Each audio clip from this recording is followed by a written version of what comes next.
급속한 고령화 사회로 진입한 요즘, 퇴직 후에도 근로를 희망하거나 제2의 인생을 설계하고자 하는 50, 60대 중장년층이 크게 늘고 있다. 퇴직 후 제2의 인생 설계를 꿈꾸는 중장년층들을 위해 정보통신산업진흥원에서 야심차게 진행 중인 사업이 있다는데, 이름하여 해외 파견 퇴직 전문가 사업. 7, 80년대 우리나라 경제 성장을 이끌었던 민간 공공부문의 퇴직 전문가를 대상으로 개발도상국에 파견해 경제개발 노하우 및 이들이 갖고 있는 지식과 능력을 전달하는 마음까지 훈훈해지는 사업이라고 할 수 있다. 2010년에 시작한 이 사업은 개도국의 경제, 사회발전과 빈곤퇴직 기여 및 양국 우호 협력 관계까지 강화하는 엄청난 파급 효과를 불러일으켰는데, 2010년엔 파견 자문관만 무려 38명을 18개국에 시범 및 1, 2차 파견을 성공적으로 이뤄냈다. 아울러 작년인 2012년에는 22개 개도국에 76명의 퇴직 전문가를 파견시키는 쾌거를 이뤄냈다고 하니 정말 놀랍지 않은가요? 지금까지 총 164명이 30개 개도국에 파견되어 우리나라의 선진 노하우를 전수했다고 하니 정말 뜻깊고 보람된 애국 프로젝트라고 해도 과언이 아닐 터. 정보통신, 산업기술, 지역발전, 무역투자, 에너지자원, 공공서비스 등 다양한 분야로 파견된다. 개발도상국에 대한 봉사정신을 바탕으로 해외에서 보람된 경험을 하고픈 퇴직 예정자나 퇴직자를 공개 모집하니 이렇게 좋은 소식이, 아니 이게 정말인가요? 안녕하세요. 퇴직 후에도 자신의 능력을 발휘하고 싶었던 분들 참 많이 계시죠. 바로 이곳은요, 퇴직 후에 제2의 인생을 시작할 수 있는 기회를 제공하고 또 해외로 나가서 보람된 경험까지 할 수 있도록 도와주는 곳이라고 합니다. 궁금하시죠? 그럼 지금 제가 바로 들어가서 샅샅이 파헤쳐 보도록 하겠습니다. 높게 서 있는 이 우람한 빌딩의 정체가 바로 정보통신산업진흥원이다. 이곳에서는 현재 퇴직 후 자신의 능력을 좋은 곳에 발휘하고 싶어하는 이들에게 발판을 마련해주고자 오늘도 열심히 달리고 있다. 오늘 제가요, 여기에서 퇴직 전문가를 모집 중이라 그래서 찾아왔거든요. 그러면 퇴직 전문가가 되려면 조건이 있을 것 같아요. 어떤 것들이 있나요? 퇴직 전문가라고 표현되어 있는 것처럼 퇴직하신 분이라면 모두 가능하고요. 이제 민간과 공공 부분에 약간 차이를 뒀습니다. 이제 민간 부분 같은 경우는 특별한 제약 없이 관련 분야에 15년 정도의 경력이면 되고요. 공공 부분에는 만 50세라는 나이 제한을 두었고, 관련 부분의 전문가라면, 퇴직자라면 다 가능합니다. 아무래도 이제 퇴직 전문가로 파견이 되다 보면은 해외로 좀 많이 나가시게 되잖아요. 그러면 영어라든지 외국어를 좀 잘해야 될 것 같은데 어떤가요? 아주 능숙한 네이티브 정도는 아니더라 하더라도 기본적으로 이제 의사소통은 가능해야 될 것 같습니다. 동남아나 중남미나 기본적으로 영어가 이제 글로벌 랭귀지이기 때문에 그거에 어떤 기본 수준은 해야 될 것 같습니다. 이야, 해외 파견도 아무나 가는 게 아니군요. 교육, 의료, 농업, 정보통신 등 다양한 분야의 전문가들이니 당연할 수밖에. 선발되면 6개월에서 1년은 활동할 수 있다고 하니 본인에겐 정말 뜻깊은 시간이겠죠? 네, 해외에 파견되시면 아무래도 이제 퇴직 전까지 본인의 그 쌓아뒀던 노하우들을 전수를 하시는 거잖아요. 그러면 조금의 이런 경제적 지원이 좀 될까요? 어떤가요? 네, 임금 성격은 아니지만 체재비, 활동비, 주거비 형태로 해서 연간 한 7천에서 8천, 그러니까 조금 차이가 있긴 합니다만은 그 정도 수준이 지원되는 사업이기 때문에 적지는 않다고 저는 생각하는데 모르겠습니다. 예. 해외에 나가 자신의 노하우를 전수하고 그들과 함께 어깨를 나란히 하는 퇴직 전문가들. 퇴직 후 업무의 연장선을 놓는 심리적 박탈감에서 벗어날 수 있고 보람까지 느낄 수 있는 퇴직 전문가 사업. 청년 실업뿐 아니라 퇴직한 중장년층의 일자리 고민 또한 큰 문제였는데, 이 사업 시행 후 만족하는 퇴직 전문가들의 수요는 나날이 급증하고 있다. 우리 베이비 부모 세대들의 퇴직 준비가 안 돼가지고 퇴직하는 문제가 지금 사회적으로 큰 문제로 대두되고 있습니다. 그래서 한 4년 전에 청년 일자리에 대한 어떤 대책들은 이제 많았는데 퇴직자의 일자리 창출이라는 그런 정부의 지원 제도가 없어서 그분들의 일자리 창출을 하면서 그분들의 경험과 노하우를 개도국에 전수하는 이 두 가지 목적을 어떤 정책적으로 좀 이루어야 되겠다라고 해서 이제 사업을 만들어서 시작된 지 벌써 이제 4년 차가 이제 됐네요. 네, 그러면 이 과정에 선정이 되신 분들은요, 파견할 때까지 이제 아무래도 교육을 받으실 거 아니에요? 그 기간이 또 얼마 정도가 소요가 되나요? 수요일서부터 시작을 되기 때문에 제가 아까 개월수 셌잖아요. 한 8개월 정도 될 것 같은데 이제 절차를 잠깐 말씀을 드리면 수요국이 이제 원하는 분야를 직위 조사를 하고 모집된 직위 절차를 적정한지 이제 한 번 정도 검토하는 작업, 그다음에 그 직위를 공모하고 우리 지원자들한테 공모 기간이 한 그 4주에서 한 달 반 뭐 이렇게 주고 또 선정이 되신 분은 또 그분의 경험검진이라든가 파견국 동의, 그 다음에 최종 선정하는 부분들의 어떤 공문서 회신 이런 절차까지 감안을 하면 8개월 정도 될 것 같고요. 올해 같은 경우는 4월 25일 날부터 모집을 시작을 하니까 한 달 반 정도, 그러면 5월 정도에 이제 최종 이제 선정이 되신 분에 한해서 경험검진하고 하면 6월부터 이제 본격적으로 파견이 가능할 것 같습니다. 참고로 올해 120명 보낼 예정입니다. 이 사업은 국가 해외 봉사 브랜드인 월드 프렌즈라는 슬로건 아래 진행되는 봉사활동 중 하나로서 나눔과 배움을 통한 인류의 공동 번영, 개도국 주민들의 삶의 질 향상뿐 아니라 봉사활동을 통해 뜻깊은 일을 알리고 경험할 수 있는 해외 파견 퇴직 전문가 사업이다. 우리나라에 이슈되고 있는 노년층의 일자리 창출이라든지 사회 공헌 활동, 인류 공용에 함께 이루어질 수 있는 그런 일이라고 생각이 듭니다. 우리가 가진 것들의 이제 일부를 이 다른 나라 혹은 우리 주변도 마찬가지겠지만 이렇게 나누면서 살아야 할 시기가 된 것 같다는. 또 한국의 발전 경험이라든가 시책이라든가 이런 것을 알림으로써 한국에 대한 인식을 높이는데 기하는 효과가 있다고 생각이 됩니다. 여러분, 퇴직 후에도 자신만의 능력을 살려서 봉사활동 해보시는 건 어떨까요? 그 활동으로 인해서 개발도상국의 발전까지 이끌어준다고 하니까 개인에게도 또 국가에게도 굉장히 보람된 일이 아닐까 생각이 듭니다. 여러분, 지금 퇴직 전문가를 꿈꾸신다고요? 그럼 지금 바로 접수해주세요.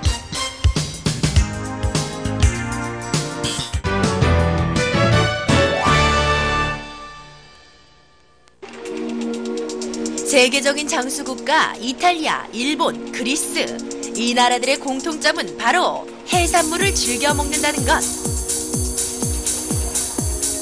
타우린, 아미노산, 오메가3 등 각종 영양분이 풍부해 보양식으로 대접받는 해산물.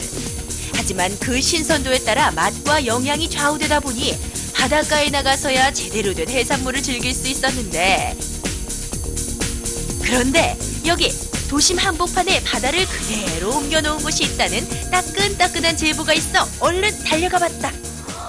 와, 여러분, 이곳에 들어오니까요, 이 싱그러운 바다 내음이 마구마구 느껴지는데요. 이 내음이 도대체 바로 여기에요, 여기. 어머나 어머나, 무슨 대형 아쿠아리움에 온 것 같아요. 문어, 저기 상어까지 정말 대단한데요. 과연 어떤 곳인지 제가 자세하게 알아볼게요. 눈앞에 시원하게 펼쳐진 지중해빛 공간. 머리 위로 1300마리의 물고기가 떼지어 다니고 부서지는 파도처럼 일렁이는 흰 물결과 신비로운 푸른빛은 마치 바닷속 용궁에 들어온 듯한 기분을 느끼게 한다. 제가요, 여기 올라오면서부터 정말 많이 놀랐어요. 마치 푸르른 바닷속으로 풍덩 뛰어든 기분이었는데 정말 이곳이 음식점이 맞나요? 예, 맞습니다. 요즘 저희는 새로 자연산 100% 제철에 나는 요리만 생선만 취급하는 신개념의 바다 요리 퓨전이라고 하는 그런 슬로건을 가지고 새로 이렇게 여러분들 앞에 선을 보이게 됐습니다. 100% 자연산? 예. 아니, 그게 요즘 가능해요? 예, 모든 의구심을 가질 수 있는 부분인데 일반 횟집에서는 자연산과 양식을 섞어서 씁니다. 그렇다면 저희는 이제 그런 것을 탈피해서 산지인 강원도에다가 집어장을 만들어 가지고 매일매일 잡아오는 생선을 자연산만을 경매를 받아서 거기서 집어장에서 해서 매일매일 저희가 이렇게 지금 차별화되게끔 공급을 해서 손님들한테 제공을 하고 있습니다. 푸른 빛의 조명과 순백색의 벽면, 가구들의 조화는 지중해의 보석 그리스 산토리니에 온 듯한 설레임을 불러일으키며 도시의 답답함마저 멀리 날려버린다. 하지만 이곳에 들어서면 가장 먼저 건 바로 대형 수족관. 10톤이나 되는 초대형 수조 안에는 갓 잡아 올린 물고기와 해산물들이 가장 신선한 상태로 유지되고 있다. 그러나 아무나 이 수조에 들어올 수 있는 건 아니다. 동해, 서해, 남해, 대한민국 바다에서 난 해산물 중 국가대표들만 들어올 수 있다는 점. 강원도 고성에 집어장을 두고 그날 잡은 대파란 물고기들을 전문기사가 당일 배송을 한다. 바다를 뚝 떼어 옮겨놓은 듯한 자연미와 직접 잡은 해산물을 바로바로 먹는 신선함. 이보다 더 좋을 순 없다. 드디어 시청자 여러분과 제가 기다리던 순간 오늘의 하이라이트 요리가 등장을 했는데요. 아니요, 여러분. 분명히 이건 요리가 아니라 작품이에요, 작품. 예. 자연산이라는 걸 딱 차려진 이 요리를 보니까 느끼는 게요. 가자미를 비롯해서 문어나 도치 같은 거 사실 겨울철, 제철 저희가 또 별미잖아요. 예, 그렇습니다. 그런 걸 봐서도 정말 자연산을 쓰시는구나 느낄 수가 있는데요. 자, 그럼 이 자연산을 자연스럽게 제 입으로 한번 가져보도록 할게요. 자, 그럼 이 맛있는 요리들을 한번 시식을 해볼까요? 잠깐만요. 예, 예. 이게 전부가 아니고요. 네. 앞으로 더 좋은 메인 요리가 남아 있습니다. 예. 또 있다고요? 예.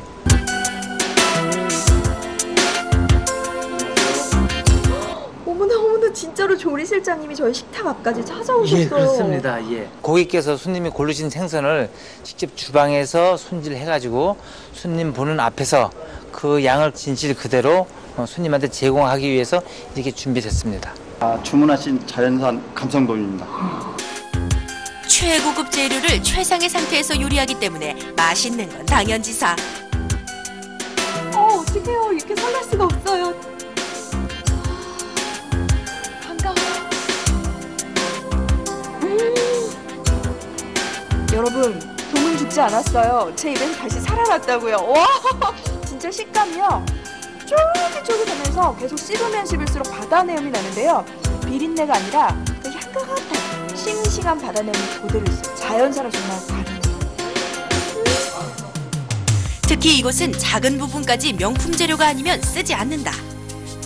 회를 찍어 먹는 된장은 청정 지역인 강원도 철원의 된장 농가에서 계약해 직접 담가 먹고 있고, 알싸한 고추냉이 역시 뿌리채 강판에 직접 갈아 그 맛과 향이 깊고 달다. 이곳에 어떤 점이 가장 마음에 드세요? 전망도 좋지만요. 먹을 때 그 낚싯바늘 딱 꽂혀 있는 생선 이렇게 파닥거리는 그거 보면서 싱싱함 그대로 먹는 게 너무 좋고요. 왔을 때 호텔, 정말 특급 호텔 간 그런 느낌처럼 직원들이 너무 친절해서 좋아요. 네, 횟집인데 이렇게 횟집 분위기 나진 않은데 바다에 들어와 있는 느낌? 여자들 너무 좋아하죠. 이런 분위기 오면 뭐라 그럴까, 밝고 퓨전적인 분위기? 그리고 너무 클래식하지 않고 그래서 좀 좋았어요. 깜짝 놀랐죠. 식당이 이런 곳이 있나 싶을 정도로. 어떤 분인지 모르지만 굉장히 좀 창의력이 있으신 분이다라는 느낌을 가졌고, 음식도 굉장히 또 신선하고 어쨌든 굉장히 만족한 것 같습니다. 네. 가자미를 먹어볼까?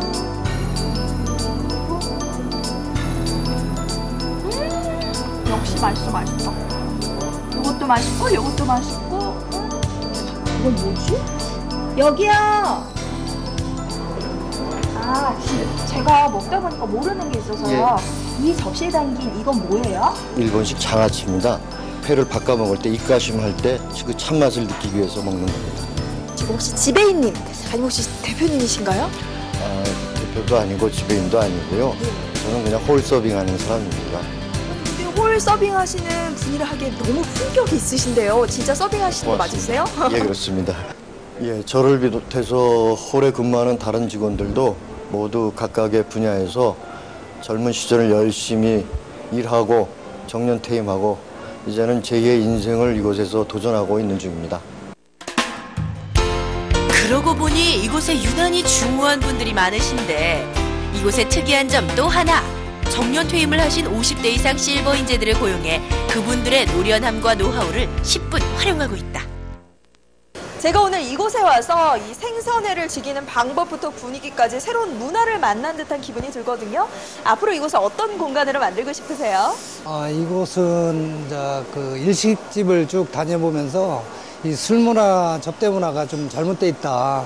그게 싫어서 제가 새로운 공간을 마련코자 지중해 표현을 했고 이래서 바닷속에서 쭉 식사를 할 수 있는 분위기를 만들고 그래서 우리가 그 100% 자연산을 동해안에서 직송을 해서 고객들한테 전달이 될 수 있도록 그렇게 펼치고자 이 외식 사업을 시작했습니다. 그래서 앞으로는 이런 레스토랑을 충분히 할 수 있다, 성공시킬 수 있다는 생각 가지고 또 우리가 연세가 많이 드신 분들이 직접 서빙을 하고 또 BF님들이 또 정중하게 서비스함으로써 고객과 믿음이 바로 전달이 될 수 있도록 이렇게 최선을 하겠습니다. 깊은 바다의 맛과 깊은 인생의 연륜 그리고 정성을 넘어 장인 정신까지 느끼게 하는 이곳. 만선의 꿈을 이루고 돌아오는 배처럼 이곳엔 행복이 넘친다.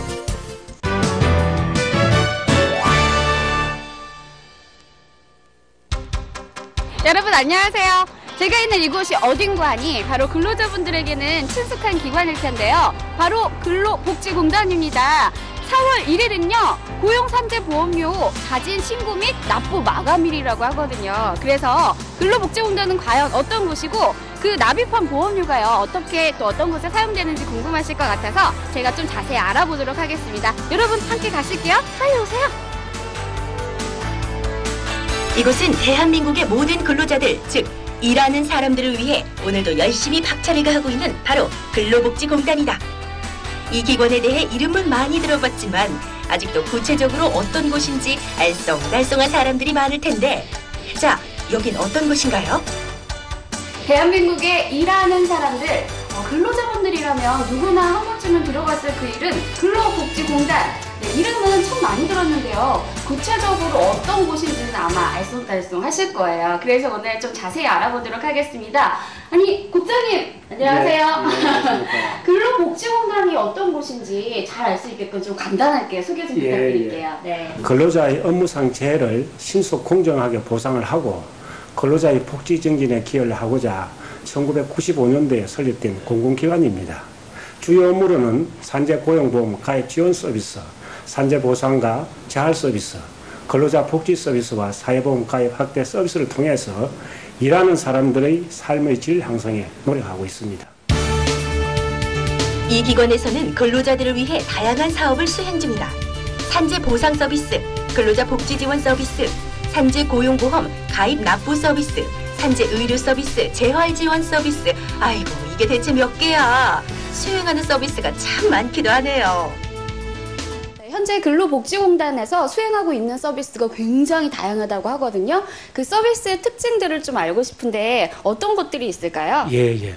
우리 공단은 근로자와 사업주를 위한 다양한 서비스를 제공하고 있습니다. 업무상 재해를 입은 근로자의 치료와 보상, 재활 지원, 저임금 근로자의 복지 지원, 사회보험 가입 확대 등 크게 4가지 분야로 구분할 수 있습니다. 첫 번째로 산재보험 서비스입니다. 근로자가 업무로 인하여 재해를 입은 경우에 치료를 해주고 근로자와 그 가족 생활을 보장하기 위해서 각종 보험급여를 지급하고 있습니다. 두 번째로 의료재활 지원 서비스입니다. 업무상 재해를 입은 근로자의 조기 직업복귀나 사회복귀를 위하여 전국 10개 지역에 직영병원을 운영하고 있으며 산재 상병에 대한 특화된 진료와 재활 전문 서비스를 제공하고 있습니다. 세 번째로 근로자 복지 서비스입니다. 근로자 생활 안정자금과 학자금 대부, 체불임금 지급, 30인 이하 사업장 퇴직연금 서비스, 직장 보육 서비스와 같은 저임금 중소기업 근로자의 복지 증진에 기여하고 있습니다. 네 번째로 사회보험 가입 확대 서비스입니다. 자영업자 고용보험 적용과 10인 미만 사업장에 대한 사회보험료 지원, 택배 키익 서비스 기사 산재보험 적용 확대 등을 통해서 사회보험 사각지대 해소와 사회안전망 확충에 노력하고 있습니다. 민원 상담실이 마련되어 있어 기관을 직접 찾는 고객들을 위한 친절한 상담이 매일 활발히 진행되고 있다. 또한 사정이 여의치 않은 고객들이 보다 쉽게 접속해 상담할 수 있도록 사이버 상담실도 실시간 운영 중이라 고객들의 만족도가 높다고 한다. 실례합니다. 안녕하세요. 네, 안녕하세요. 이곳에서요, 4월 1일, 이날이 되게 중요하다고 들었거든요. 어떤 날인가요? 네, 4월 1일은 고용산재보험료 신고 납부 기한입니다. 건설업, 벌목업 사업주는 4월 1일까지 확정보험료와 개선보험료를 자진해서 신고하시고 납부하셔야 합니다. 아, 그렇구나. 그러면요, 그 보험료 꼭 내야 되나요? 네, 꼭 내셔야 합니다. 그렇다면 그 보험료를 내는 이유와 그 보험료가 어떻게 쓰이는지 좀 궁금해요. 얘기 좀 해주세요. 예, 납부된 보험료는 고용산재보험 기금으로 조성돼서 산재 근로자의 재해보상과 재활사업, 그리고 근로자 복지사업, 그리고 실직 근로자의 실업급여 지원 사업 등에 활용되므로 그 보험료 납부는 굉장히 중요하다고 할 수 있습니다. 신고 대상 사업장은 보험료 신고서를 작성해 공단에 제출하고 신고서에 따라 산출한 보험료를 납부서에 기재하여 시중은행이나 가까운 우체국에 내면 됩니다. 정말 쉽죠? 보험료가 납입되는 즉시 담당자가 바로바로 확인 가능하니 괜한 걱정 따윈 붙들어 매시라 이 말씀. 그러면 보험료를 이제 고용주가 직접 이렇게 산출을 해야 되는데 그 산출하는 방법이 좀 궁금하거든요. 아, 네. 납부해야 할 보험료는 확정보험료와 계산보험료로 나뉘는데요. 확정보험료는 작년 사업장에서 근로자에게 지급한 보수 총액의 보험 요율을 곱해서 산출하고요. 계산보험료는 올 한 해 근로자에게 지급할 보수 총액 추정액의 보험 요율을 곱하여 산출합니다. 그러면요, 그 보험료를 이제 납부하는 방법이 우체국이나 시중은행에서 이제 납부를 하는 건 제가 알겠어요. 그러면 그거 말고 또 다른 방법이 있나요? 네, 신용카드 결제도 가능하고요. 인터넷 뱅킹도 가능하니까 납부하실 때 이 점 꼭 참고해서 납부해 주셨으면 좋겠습니다. 여러분 바쁘신 분들은요, 그냥 카드로 이렇게 긁으실 수도 있다거든요. 참고하세요. 네. 산재보험의 혜택이 이렇게 많은 줄은 꿈에도 몰랐네요. 그런데 이 보험은 어떻게 가입하는 건가요? 담당자분 자세히 알려주세요. 그러면 그 고용산재보험에 가입한 사업주나 근로자분들은 굉장히 혜택을 많이 보시잖아요. 그런데 아직도 이제 가입 못하신 분들이 계실 것 같아요. 어떻게 해야 될까요? 네, 아직까지 가입을 하지 못하신 사업주들께서는 가까운 근로복지공단을 방문하시거나 인터넷을 이용해서 가입하실 수 있고요. 자세한 내용은 저희 공단 홈페이지를 참고하시거나 저희 공단 고객지원센터로 문의하시면 친절한 안내 받으실 수 있습니다. 네, 구체적으로 알아보니까요. 근로복지공단에서는 정말 근로자분들의 복지를 위해서 정말 다양한 사업과 서비스를 펼쳐주시고 계시네요. TV를 보고 계신 우리 많은 근로자분들, 사업주 여러분들께 우리 국장님이 또 한 말씀 해주셔야 될 것 같습니다. 전국에 계신 근로자와 사업주 여러분, 우리 공단은 여러분의 곁에서 항상 든든한 울타리가 되어보자 합니다. 산업재해로 어려움을 겪는 근로자와 그 가족의 생계를 보장하고 맞춤형 통합 서비스를 통해 요양 초기 단계부터 적합한 재활 서비스를 제공하여 산재 근로자분들이 다시 활기차게 일터나 사회에 복귀할 수 있도록 적극적으로 지원하겠습니다. 여러분 잘 들으셨죠? 근로자들의 든든한 희망지킴이 근로복지공단이었습니다. 국장님 근데 언제라고요? 4월 1일입니다. 여러분 꼭 기억해주세요.